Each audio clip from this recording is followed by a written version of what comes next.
ശബരിമല സ്വർണ്ണ കവർച്ചയിൽ രണ്ടാമത്തെ കേസിലും ഉണ്ണികൃഷ്ണൻ പോറ്റിയുടെ അറസ്റ്റ് രേഖപ്പെടുത്തി. വാതിൽപ്പടിയിലെ സ്വർണം കവർന്ന കേസിലാണ് അറസ്റ്റ്.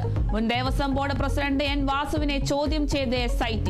SP ശശിധരനാണ് ചോദ്യം ചെയ്തത്. നീക്കം എൻ വാസുവിന്റെയും PA സുധീഷ് കുമാറിന്റെയും അറസ്റ്റിന് പിന്നാലെ.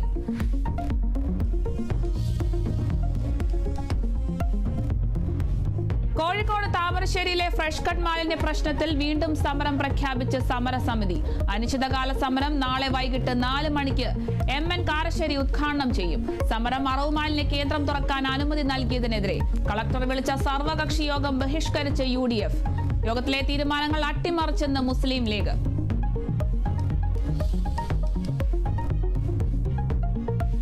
തിരുവനന്തപുരത്ത് ട്രെയിനിൽ നിന്ന് പെൺകുട്ടിയെ തള്ളിയിട്ട സംഭവത്തിൽ പ്രതി സുരേഷ് മനഃപൂർവ്വം പെൺകുട്ടിയെ കൊല്ലാൻ ശ്രമിച്ചെന്ന് FIR. പ്രതിക്കെതിരെ വധശ്രമത്തിന് കേസെടുത്ത തമ്പാനൂർ റെയിൽവേ പോലീസ്. FIR ഇട്ടത് സഹയാത്രികയുടെ മൊഴിയുടെ അടിസ്ഥാനത്തിൽ. പ്രതി മദ്യലഹരിയിലായിരുന്നുവെന്നും പോലീസ്. അപകടത്തിൽപ്പെട്ട 19-കാരിയുടെ നില തൃപ്തികരം. അതിക്രമം കേരള എക്സ്പ്രസിലെ ജനറൽ കമ്പാർട്ട്മെന്റിൽ.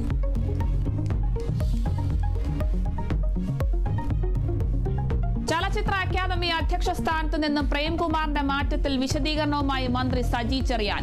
ഏതെങ്കിലും തർക്കത്തിന്റെ പുറത്തല്ല മാറ്റം. കാലാവധി കഴിഞ്ഞതിനാലാണ് മാറ്റിയത്. വിവരം ഔദ്യോഗികമായി അറിയിക്കാൻ അക്കാദമിയോട് നിർദ്ദേശിച്ചിരുന്നു. പ്രേംകുമാറിന് അർഹമായ പരിഗണന നൽകിയിരുന്നുവെന്നും മന്ത്രി. ഒരു ക്രിസ്റ്റൽ ക്ലിയർ ആയിട്ടുള്ള ഇടതുപക്ഷക്കാരനാണ്.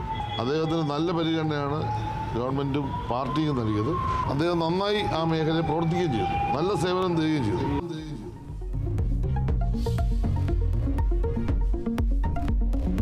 തെലങ്കാനയിൽ ട്രക്ക് ബസ്സിലേക്ക് ഇടിച്ചു കയറി 20 മരണം. നിരവധി പേർക്ക് ഗുരുതര പരിക്ക്. അപകടത്തിൽ ബസ് പൂർണ്ണമായും തകർന്നു. രാജസ്ഥാനിൽ നിർത്തിയിട്ട ട്രക്കിലേക്ക് ട്രാവലർ പാഞ്ഞു കയറി 15 മരണം. അപകടത്തിൽപ്പെട്ടത് ക്ഷേത്ര ദർശനം കഴിഞ്ഞ് മടങ്ങിയവർ. ട്രാവലർ അമിത വേഗതയിലായിരുന്നുവെന്ന് ദൃക്സാക്ഷികൾ.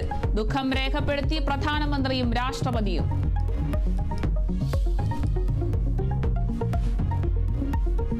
സംസ്ഥാന ചലച്ചിത്ര പുരസ്കാര പ്രഖ്യാപനം ഇന്ന്.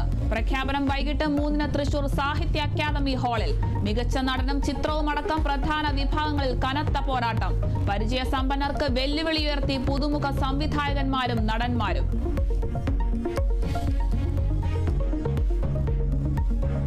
വനിതാ ലോകകപ്പിൽ ചരിത്രം കുറിച്ച ഇന്ത്യൻ പെൺപട. ഫൈനലിൽ ദക്ഷിണാഫ്രിക്കയെ തോൽപ്പിച്ചത് 52 റൺസിന്. ഷഫാലി വർമ്മ ഇന്ത്യയുടെ ടോപ്പ് സ്കോറർ. ദീപ്തി ശർമ്മയ്ക്ക് 5 വിക്കറ്റ്. അഭിനന്ദിച്ച് പ്രധാനമന്ത്രി നരേന്ദ്രമോദി.